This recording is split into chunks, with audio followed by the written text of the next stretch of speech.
What's up, wrestling fans? Richard Boudreau here, and welcome to a brand new edition of Kayfabe Kickout audio for January the 8th, 2013. Happy New Year, everyone.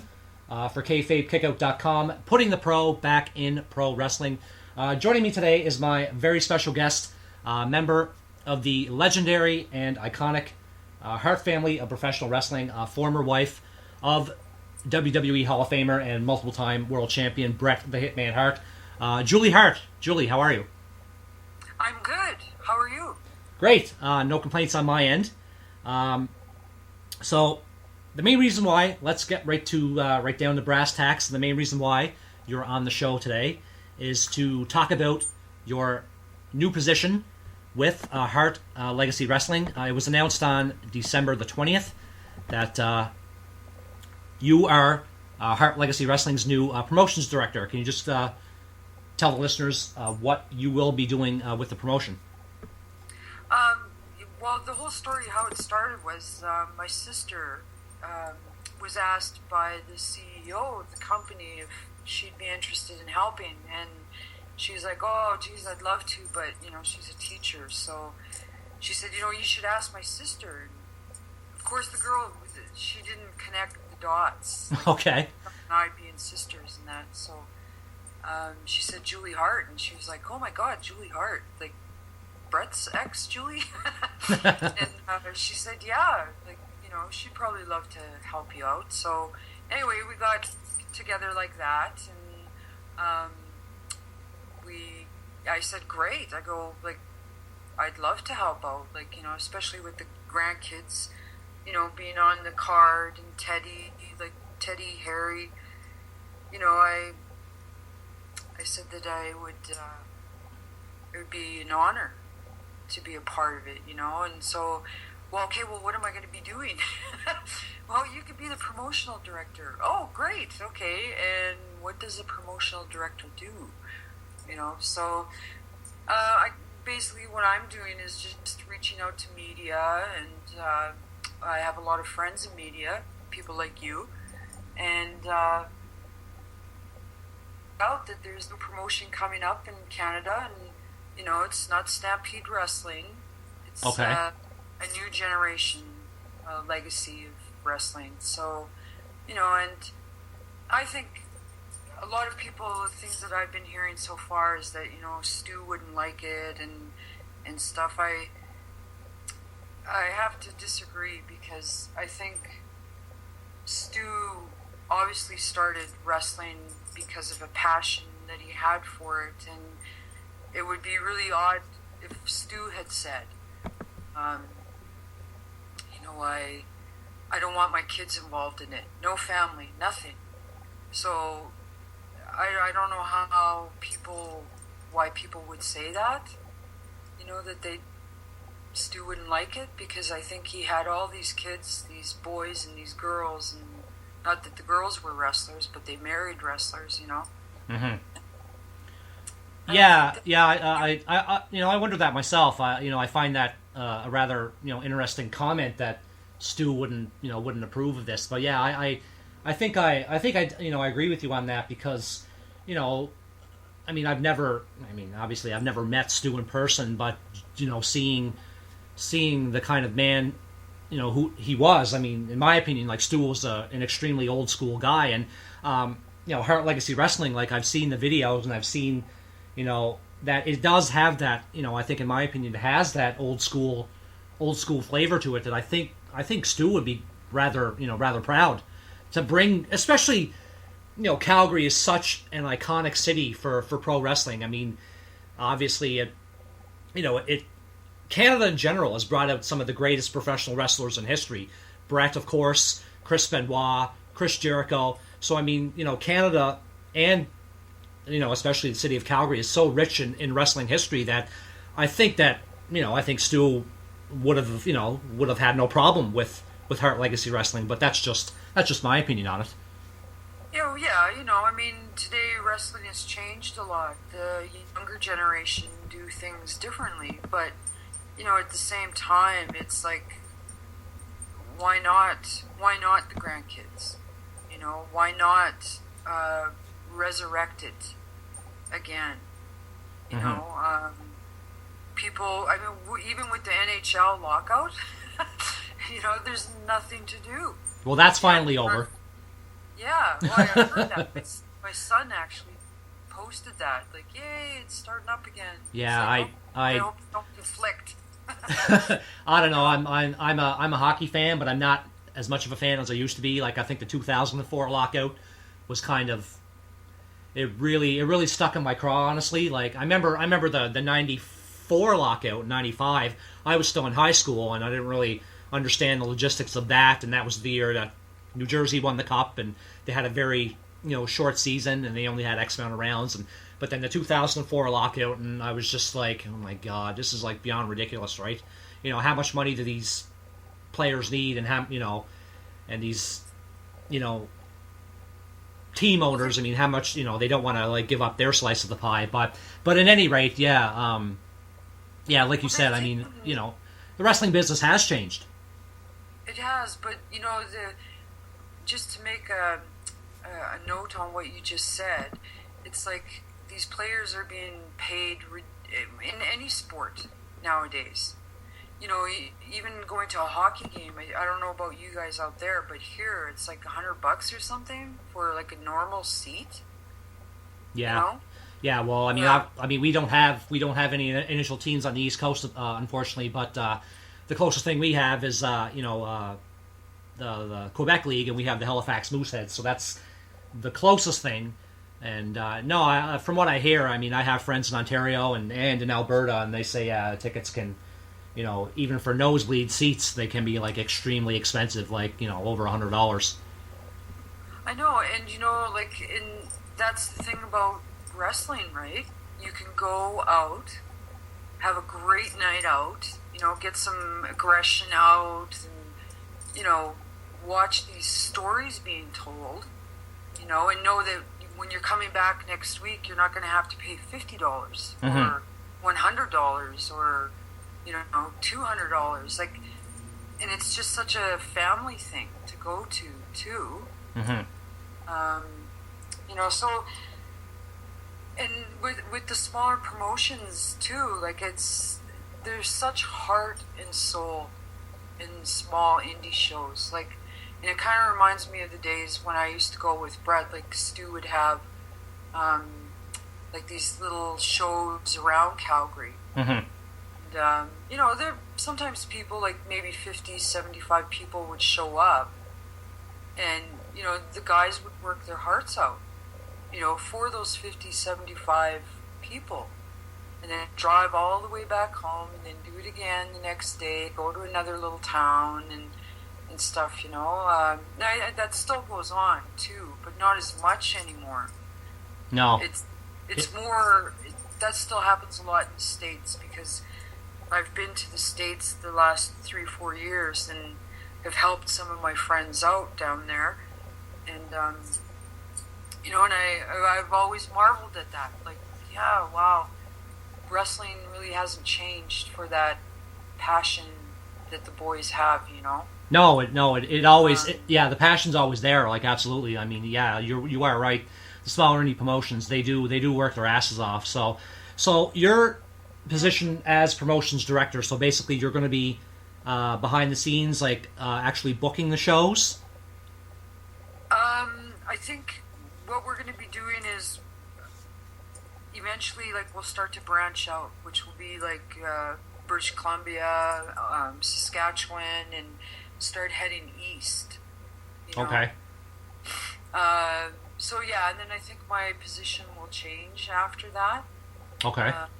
So will the promotion actually give you the book and you'll be making matches, or will it just be or will it just be like the administrative aspects of it? I don't wouldn't that be cool, hey? It would be. Like, I'm sure Stu's laughing right now. God, there's no way. I don't think I know wrestling, Richard, but I don't know how to put a show together. Oh, yeah. No, like, for sure. I know talent, and I know, who's a good worker and all that, but I would have no idea how to make those calls. Yeah. And I would never pretend to know. Oh, no, for sure. So, Well, that's but I mean, but the administrative aspects of putting together a show are just as important as booking the matches itself. So.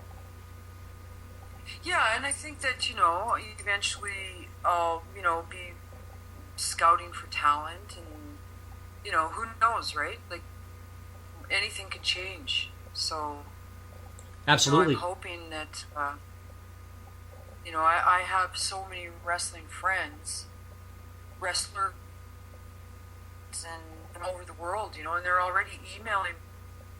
My God, here's my promo package, and I'm like, whoa, wait, that's not my department, but I'll pass it on. So, and it's kind of funny because I remember going up to Stu's many times, and his hands behind his head, and talking to some guy from South Carolina or something, and, right. And all that whole thing, like wow, it's just amazing how much work actually goes into all that, And in the old days, they they didn't have YouTube or things like that. Stu just usually went on the word of another promoter. Hey, I got this kid here. He's like 6 something, 210. He's still kind of green. Can I send him up to you? And Stu'd be like, yeah, sure.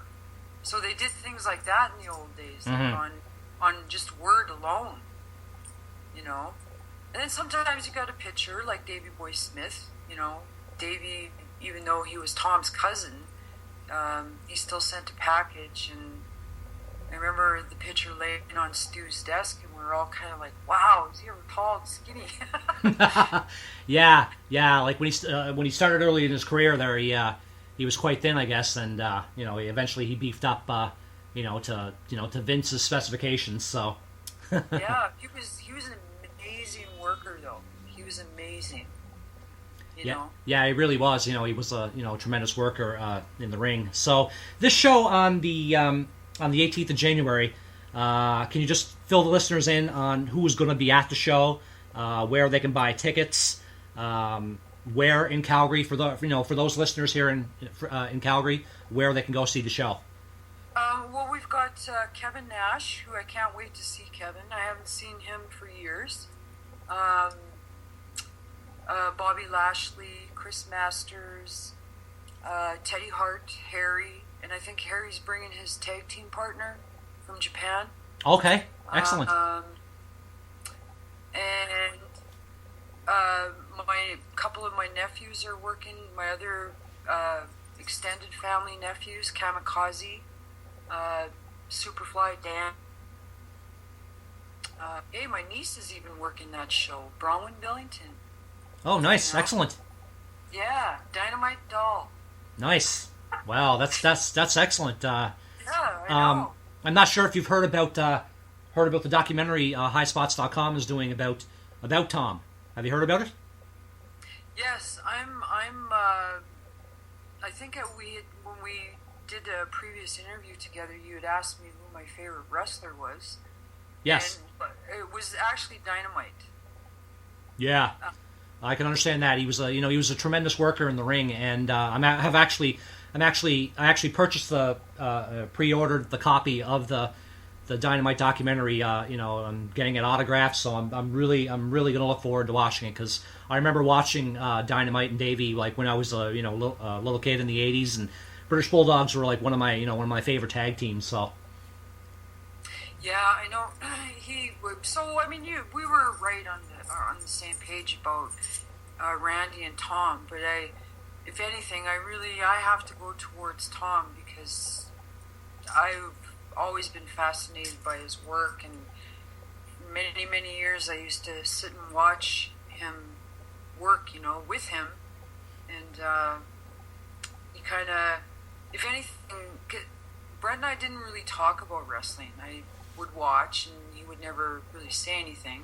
Just, how did you like it? Oh, it was good. Okay. And that's about it. But with Tom, it was different. Like, I marked out on Tom, and he knew that, and he loved doing that to me too. But especially watching him with Tiger Mask, My sister just did an interview, and she had said the same thing towards the end. Her and Tom, like, that's all he would play, him and Tiger Mask, and and I said, yeah, I remember going to your house and drinking tea till like 3 in the morning and watching old Tiger Mask tapes with him. But and then he'd always point out little things, and it's like after watching it 50 times, I'd be like, yeah, you already said that. Oh yeah, I mean, his matches with Tiger Mask are indeed legendary, and of course Tiger Mask is he's an icon in Japan. I mean, arguably like one of the greatest workers ever to step in the ring in Japan and in the world. So I mean, those matches were just amazing. So yeah, he really was quite the thing. he was. So this show is being held at the Pavilion, the old Stampede Wrestling stomping grounds. Wow, 2 weeks ago we all had to meet down there, the staff, and when I walked in, I was like, oh my god, I haven't been in this building since I think I was 5 months pregnant with Jade. Wow. It was almost like 30 years ago. So that would have been the mid 1980s. Yeah. Yeah. Because Jade was born in '83, so I think about the last time I went to wrestling, I was about 5 months pregnant, and that was it. So anyway, I was like, I just stood there and like, holy cow! I go, it seems like really small, And when the girl that was taking us around on a tour, I said, I just can't imagine. I always thought there was maybe about 500, 600 people that could fit in there. Right. And she goes, no, it's 1,800. And I'm like, what? Oh my god. And I'm sure the show on the 18th will be, I guarantee it will be there won't be an empty seat in the house, because like I said, Calgary loves pro wrestling, and and with the lineup that you guys have, like, I'm sure, guaranteed there won't be an empty seat in the house. Yeah, it's going to be quite the thing, and just to feel that vibe again, everyone all squished in there. And back in my day when we used to go, people were still smoking. Oh. So you had all this like cigarette smoke and this, this really excitable vibe going on, and the whole thing, and it was like hot and sweaty. Yeah. No air conditioning over that, eh? Yeah, it was just amazing. So it'll be kind of interesting to see what kind of group of people come in. Like, you've got your old timers, and then you've got this new generation of kids. Absolutely, yeah. So yeah, it would be really cool to see what happens. So where can wrestling fans buy tickets for this phenomenal show? Oh, at Ticketmaster. They can go online and purchase them. Okay. And they're handling all the tickets for us. Excellent. So yeah, I'm really looking forward to the show, and like I said, I know it's going to do well. So in our first interview, we briefly touched on your upcoming autobiography. If you want to just talk about it for a bit for the listeners. So is this book going to be like a tell all about pro wrestling? Is it going to be about your own personal life? Don't say tell all. It's I suppose it is a tell all, isn't it? Because that's what a biography is. But it's it's a book written with respect, and love, and challenges, happiness, sorrow, a lot of things, and I'm really excited that it's finally going to be published. I mean, now this is about the 8th year. I keep saying every time I do an interview, yeah, it's been going on 6 years, 7 years, 8 years. So in April it's released through Tightrope Books, and so you can pre-order too, www.tightropebooks.com. or even go on my Twitter page at Heart Faith. There's links on there too to pre-order. We're just really, I'm so excited. Oh, I can only imagine. I mean, I'm sure this has been a long time coming. So this book is gonna it's gonna chronicle your own personal life before you got into the business of pro wrestling. Yeah, my childhood, and then moving up to the teens, and then writing about my life with Brett. Okay. And what's going on now. I think we're done now. There's no more adding. So. No, I suppose that's true. So, yeah. But you said you had mentioned that it's going to be written with respect. So it's not going to be because I'm sure a lot of wrestling fans that are hardcore Bret Hart fans are going to be really cynical, and they're going to get on the internet and say, "Oh, this book is good. She's just going to bash Bret Hart." It's not going to be like that, is it? There's no bashing Bret. And I think it doesn't matter. There's always going to be somebody that's not going to like it. And, I never read anything anyway, reviews of anything, because it's people are going to say what they want to say, good or bad. Someone's going to find something to say, and that's okay, because everyone's entitled to their own opinion and what they thought of it. Sort of like when I read a book too, I have an opinion about it. Oh my God, why would she say that? Or why would he say that? You know what I mean?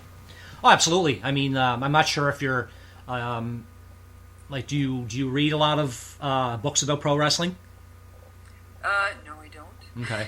The only reason why I'm asking is because when I'm sure you've heard about Linda Hogan's book, it's basically from front to back, she just bashes Hulk throughout the entire book, and she basically put it out, to make some money off of it, and it was just from, like I said, from front to back, all she did was bash Hulk. So I'm sure wrestling fans are going to wonder the same thing about you. So.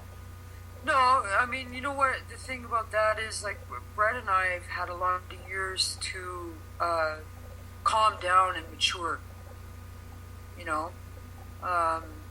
I think when anyone first breaks up, your first reaction is to, oh my God, he did this, he said that, he did that. And, that's not a good time to write a book, I think. Mm-hmm. I think it takes a while for you to work out your issues and whatever it is, and everyone just relax and, write your story, and do it with some class and taste. Yeah, absolutely. Because I find, especially in pro wrestling, I've read several books. I've read books by Eric Bischoff and Mick Foley and Brett, of course. And for the most part, the books that I've read, they've been pretty good in terms of not bashing the business or bashing specific people. But other books that I've heard, Ric Flair, one of his books, he constantly bashes everyone. He bashes everyone in the wrestling business. Mick Foley, he had some negative comments about Brett at one point, and so I think you're right that when you write a book, it should be classy, it should be respectful towards the business. So yeah, I mean, I have nothing but nice things to say about Vince McMahon. If it wasn't for Vince, none of us would be here today. Absolutely. I mean, absolutely. Vince McMahon is definitely a visionary, and but yeah, we'll touch on Vince a little later on. So I think this, I'm looking forward to your book, and I'm sure a ton of wrestling fans are going to be lining up to get it. So. Oh yeah, well I'm hoping that too. So I'd like to switch gears and get your thoughts on if you have any sort of wacky or funny wrestling stories. I mean, I'm sure you have quite a few. From your experiences in the business, do you have any real messed up stories? Who were the who were the biggest dickheads that you've met? Pardon my language. And who are the nicest wrestlers? Can I say Triple H? Dickhead or nice? Do we have to use that word? No. That's I apologize. That's a bad. That's not very proper, but not nice. I've never had complaints about any of the boys. I think they were all a great bunch of guys. Business is business, and a lot of them had to do what they had to do. Mm-hmm. And I've never had a bad experience with any of them. Other than the Wrestling with Shadows things with Hunter and I, but I knew Hunter, so it wasn't. I was talking to him like a friend. Mm-hmm. I was upset with him about that, and that he knew, and I knew that he knew, and yeah. But other than that, I went to India with Hunter on that tour years ago, and he was, really nice. They've always been nice. Every last one of them, I remember watching Wrestling with Shadows, and I remember you just tearing a strip out of him, and I could see in his face that he was truly sorry. That, and it was understandable. I mean, you were understandably angry for what happened, and and then when I saw the look on Hunter's face, and he really looked like that. He really looked like really disappointed in himself. That's the difference. That's what I'm saying. Like, I was talking to him like, hey, we're all best friends. How could you do that? I know you know. But then your friend's lying to you. So, and you know that your friend's lying to you. So that's all that was. It wasn't, I could tell too that he felt bad, I guess, because you could see it the way he was looking, like eyes down and kind of thing, so. But I mean, he was, Brett and I sent Christmas cards to these guys every year, and he was one of them, addressed by his proper name. It wasn't Hunter Helmsley. No, obviously not. No, it was Paul Levesque, and yeah, and my kids grew up around him and stuff, so I think I'm always asked that question, and it's always we were friends first, right? When my friend pissed me off, and I felt that I could get in his face because he pissed me off. Right. Do you have any? I'm sure you have a couple of really wacky or funny wrestling stories. Your experiences in the business.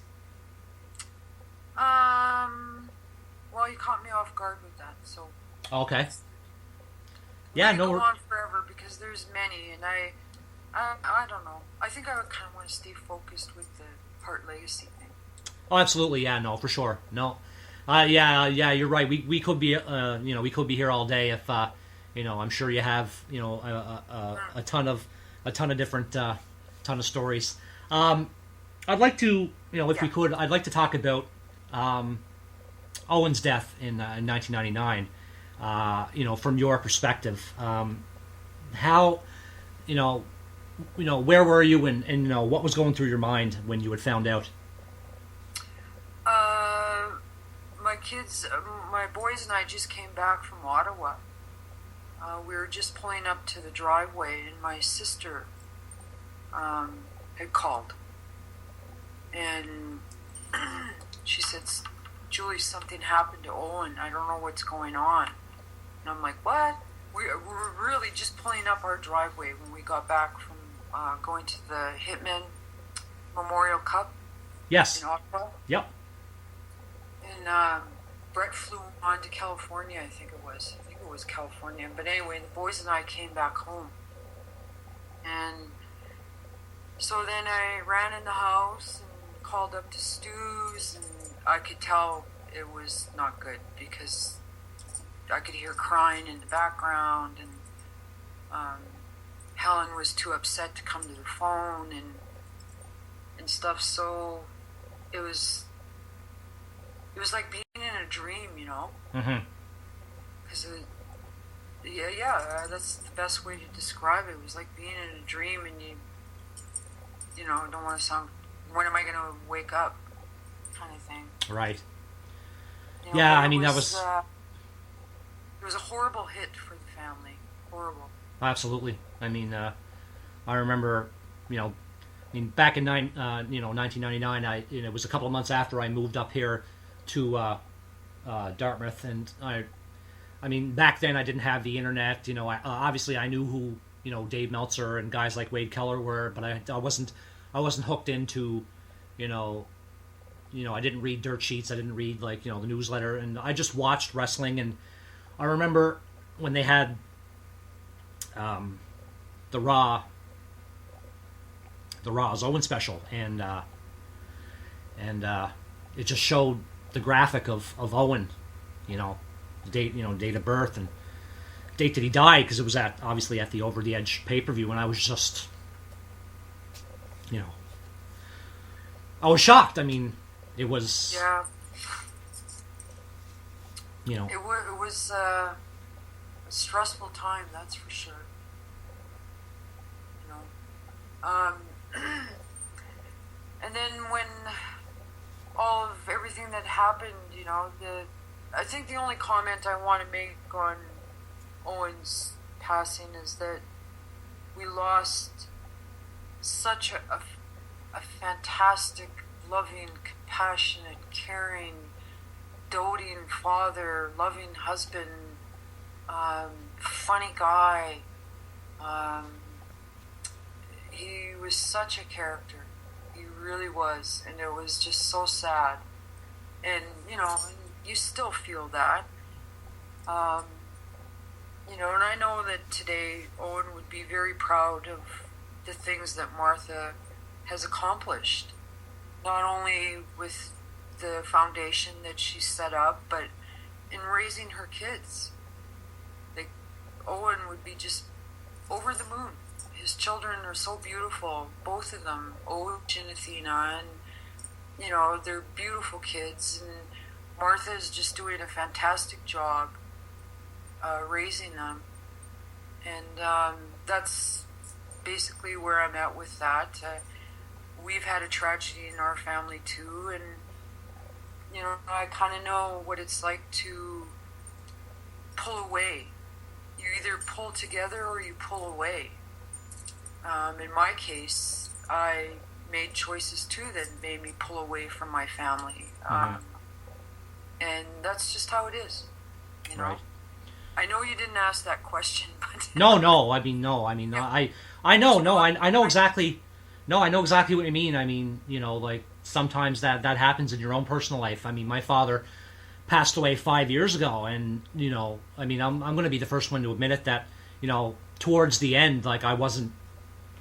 I was, you know, I was selfish, and, like, I thought of my own needs, and, you know, 1 minute he's here and the next minute he's gone, and I'm never going to be able to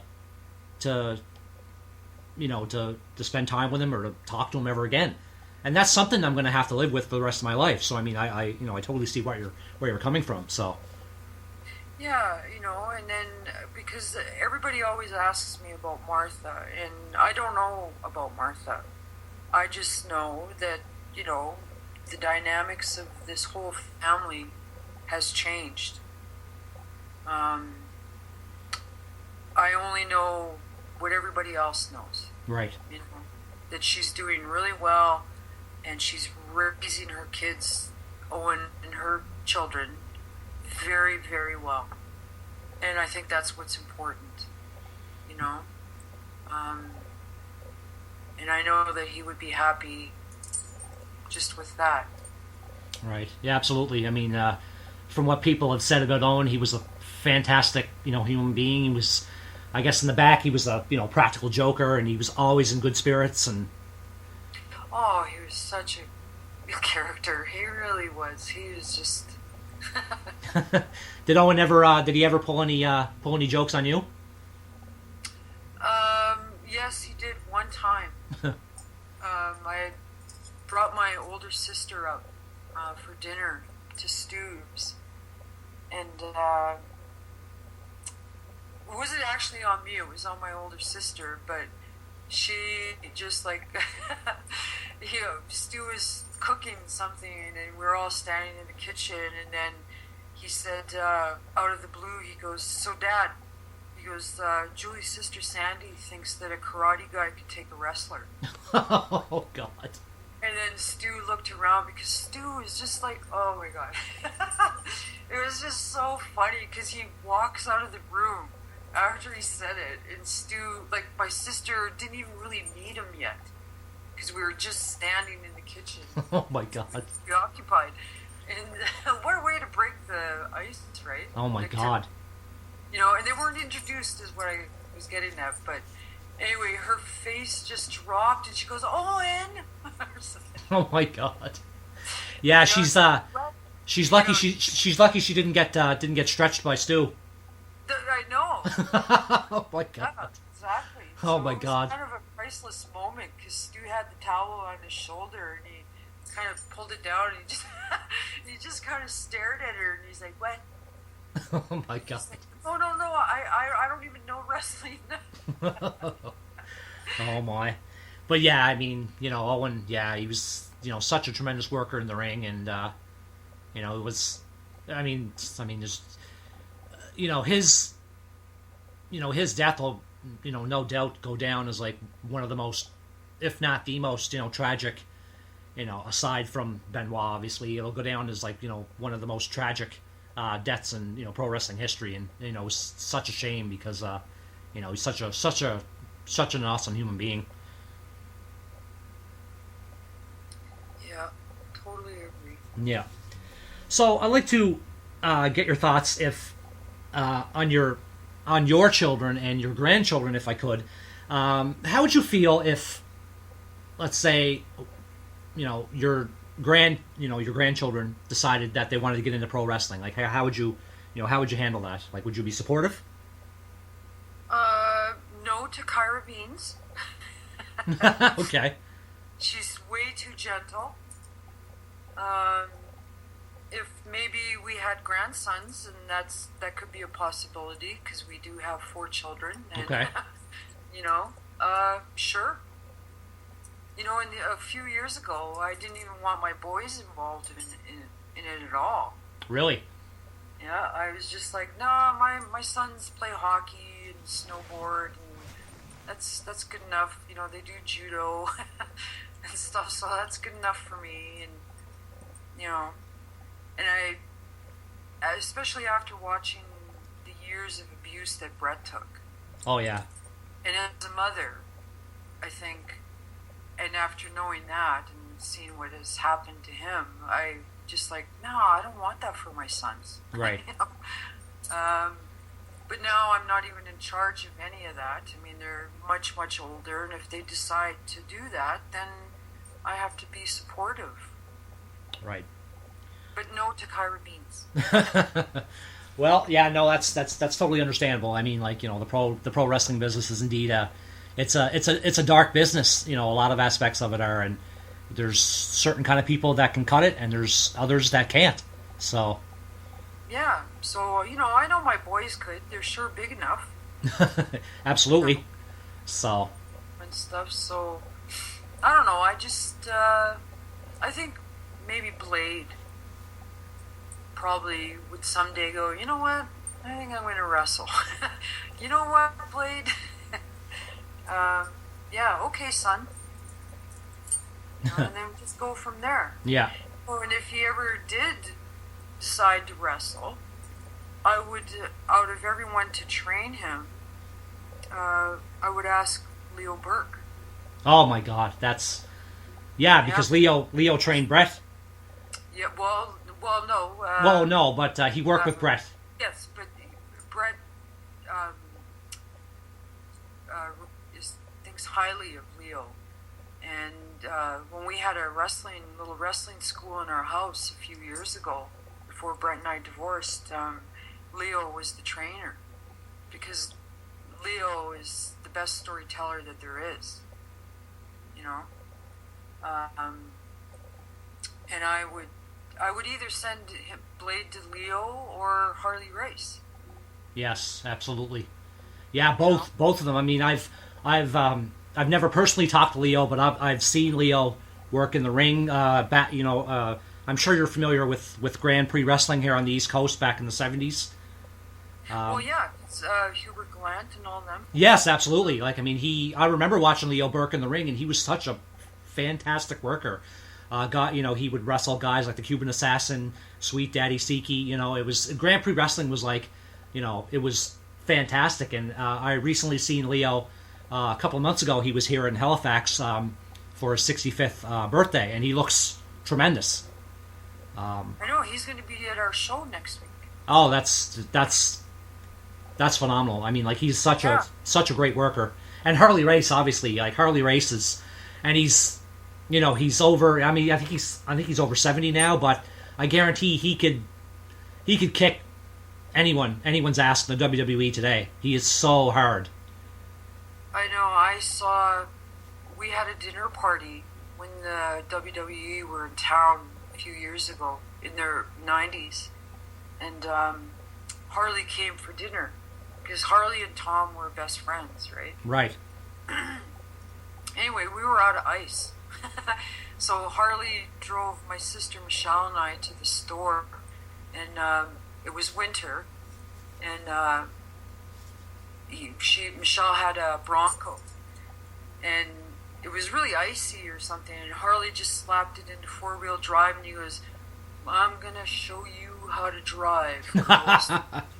Wow. And oh my God, what a ride. It was like the scariest 5 minutes of my life. Oh my Only God. like 5 minutes away. But anyway, we ran in, got the ice, and came back, and the ice was outside in those ice coolers. Yes, yeah.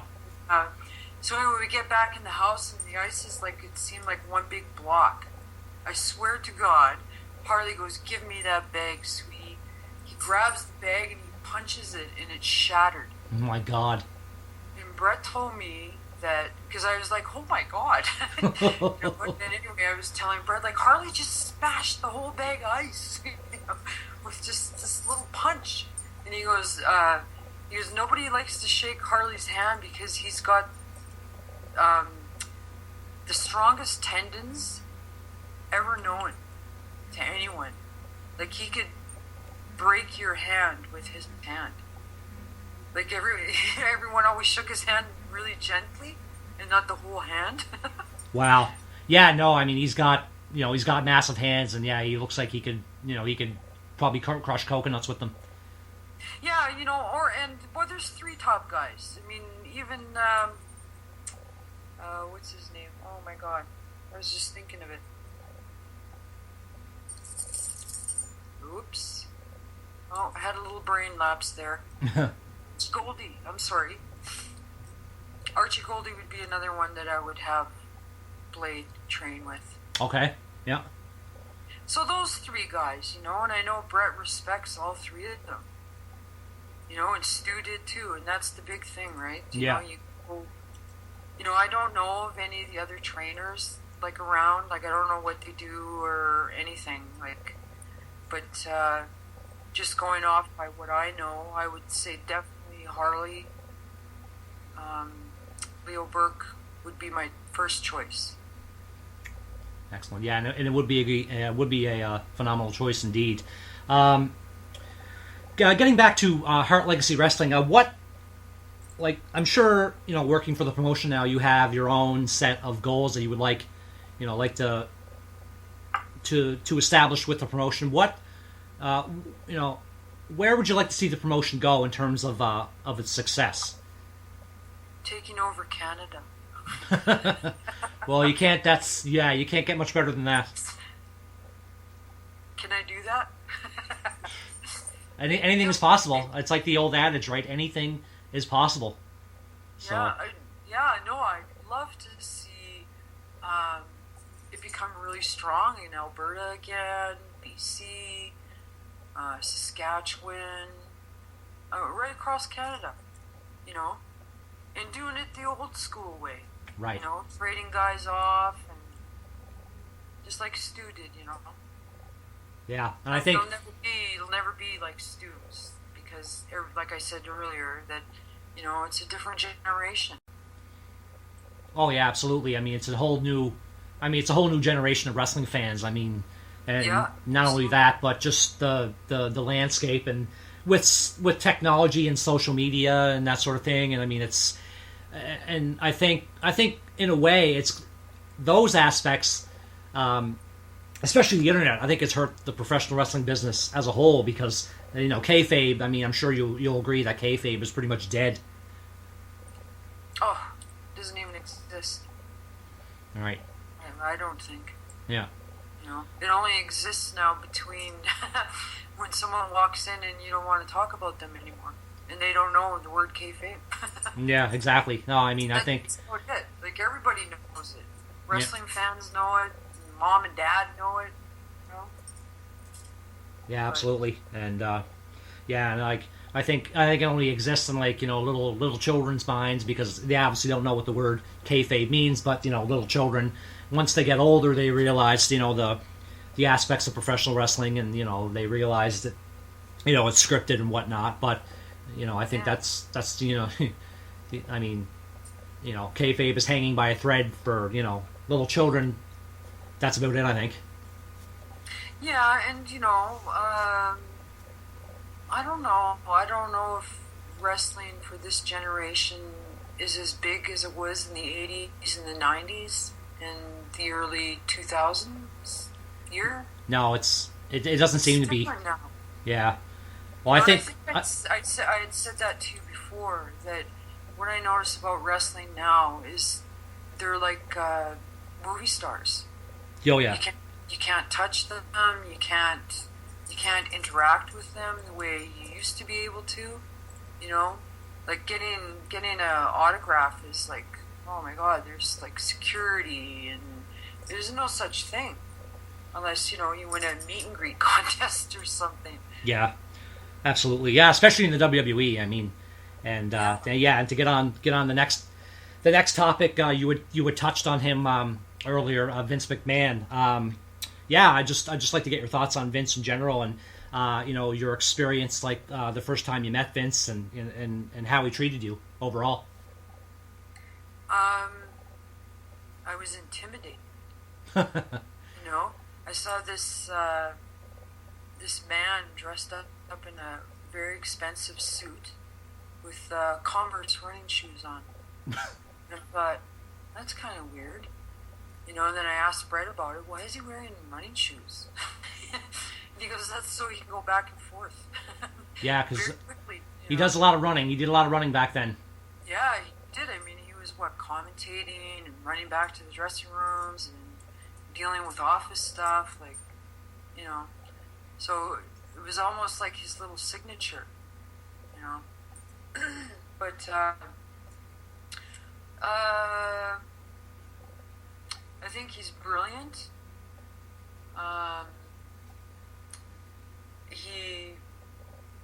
I don't think there's a person on the planet that doesn't know that Vince changed the face of wrestling forever. And he did a pretty damn good job. You know.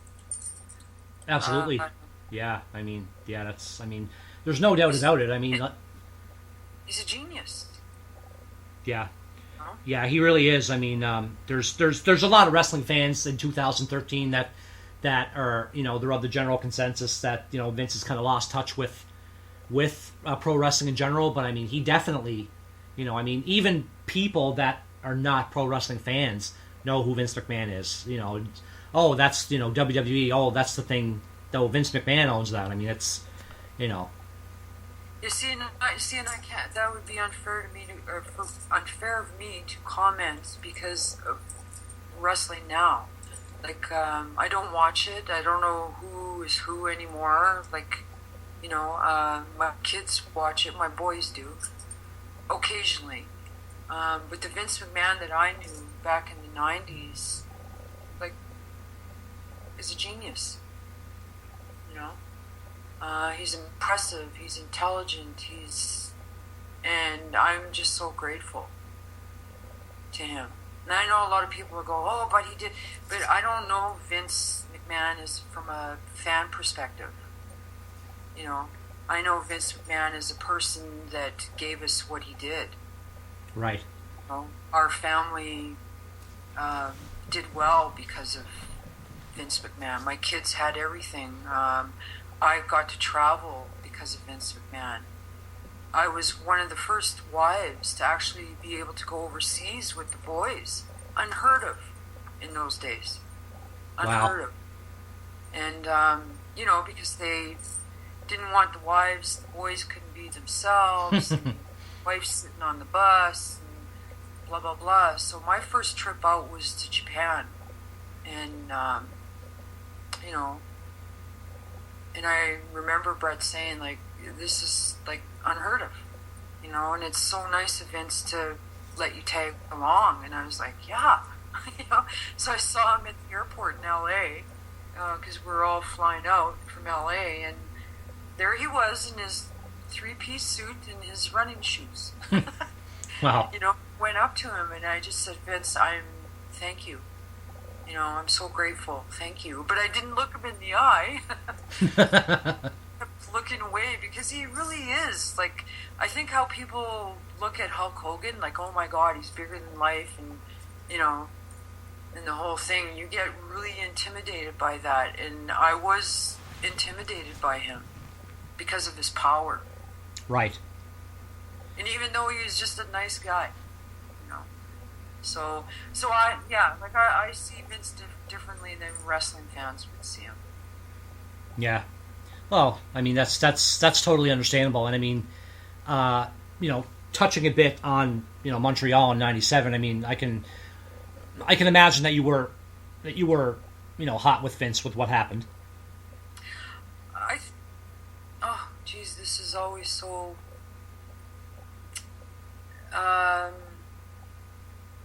Looking back, you know, now that you've stepped out of the picture and it's been many, many years, and things have been forgiven between that party and stuff, you know, and you're not so caught up in the whole thing that happened with it. I think it was a business decision. Right. Oh yeah, absolutely. That's all I can say.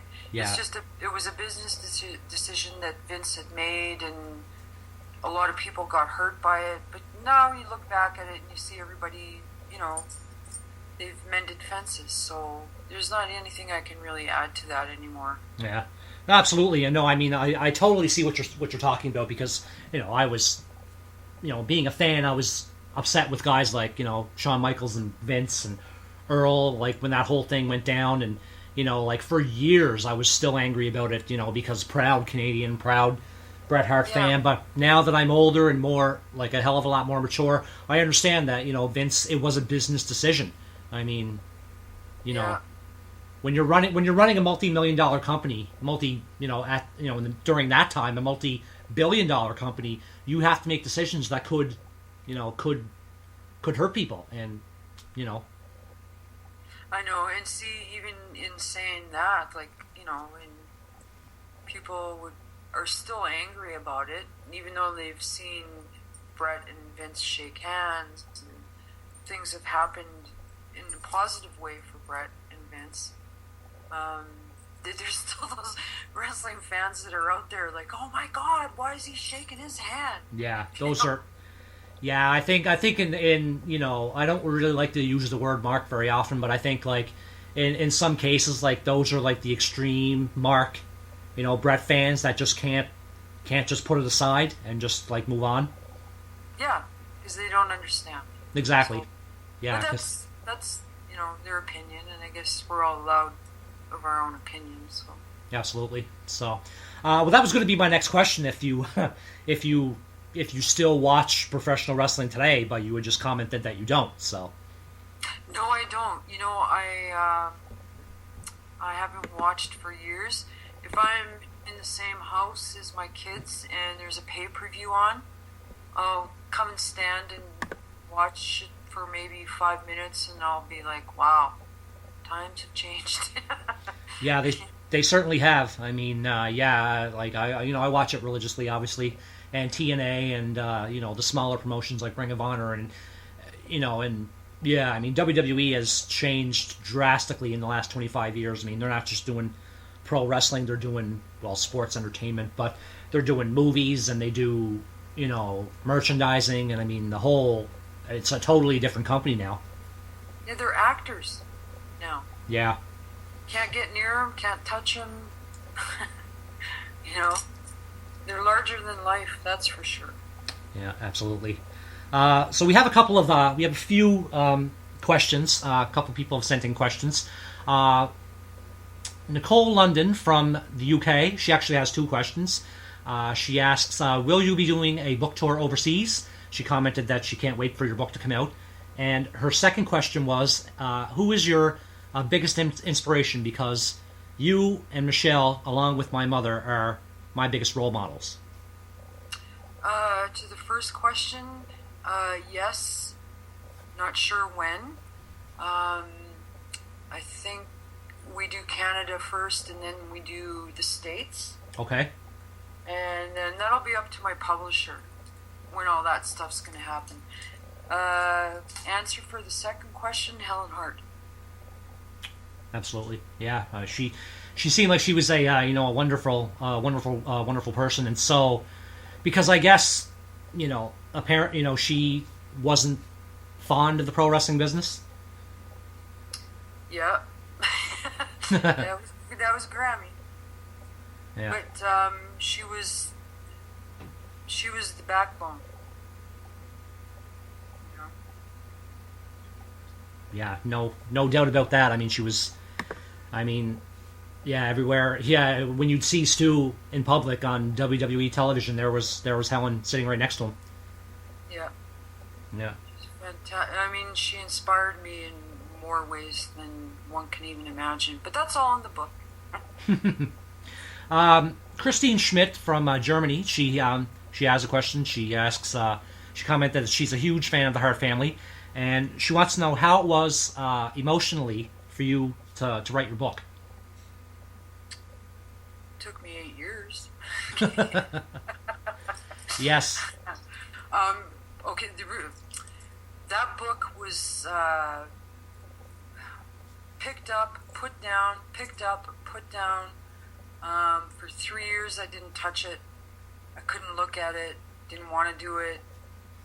Talked myself back into it. Got my sister Michelle to help me. Then, of course, Michelle being a teacher, had to drop out.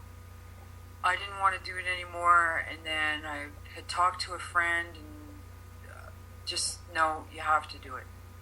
And I'm like, oh, okay.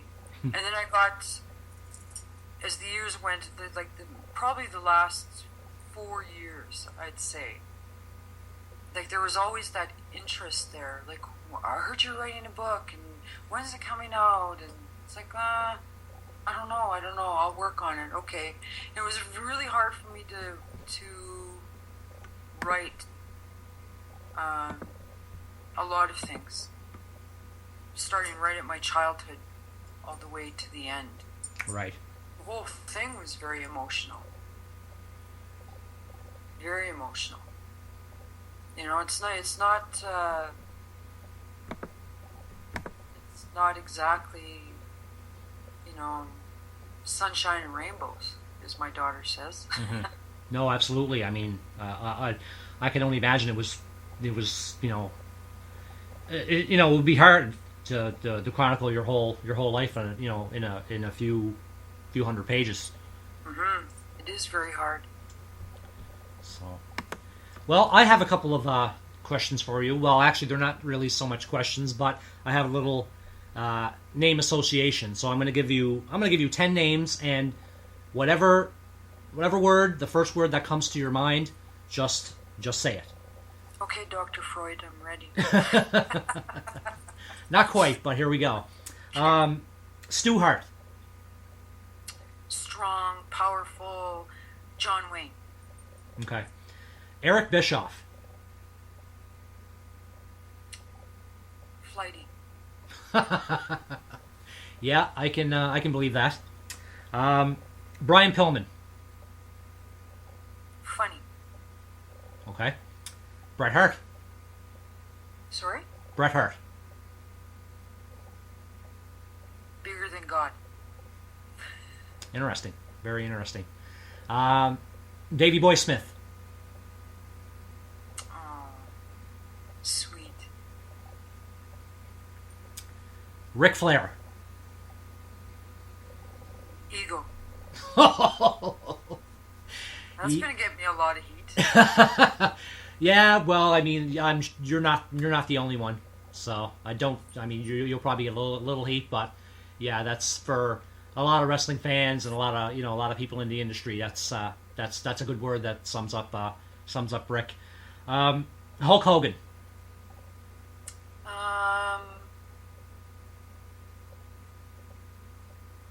Jeez. Hulk Hogan. A toy. Interesting. I know. Like a doll.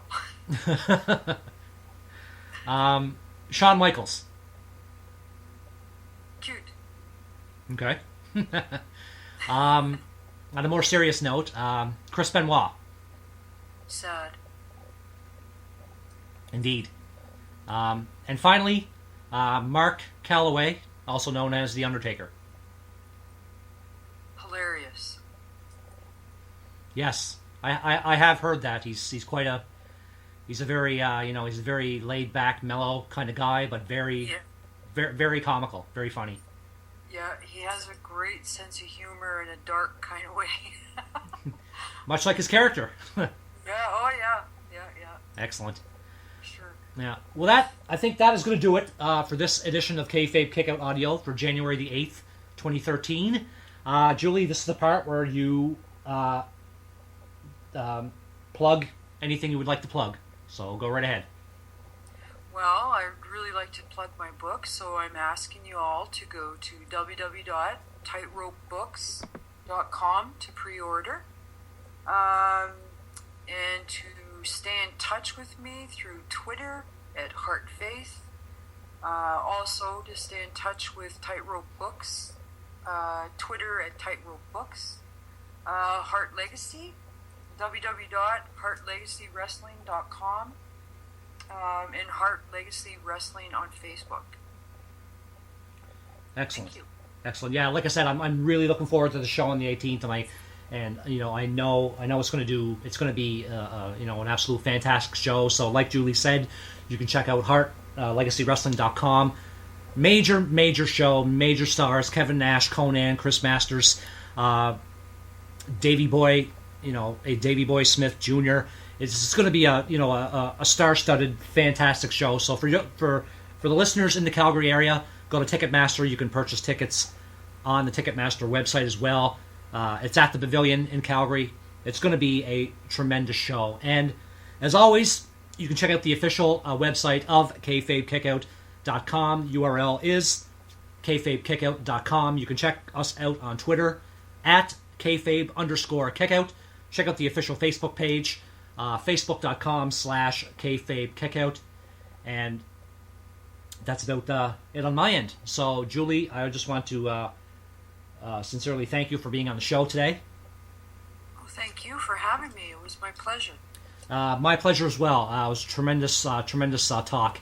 And I will be back, wrestling fans, with another edition of Kayfabe Kickout Audio very soon. So, have a great day. Thank you.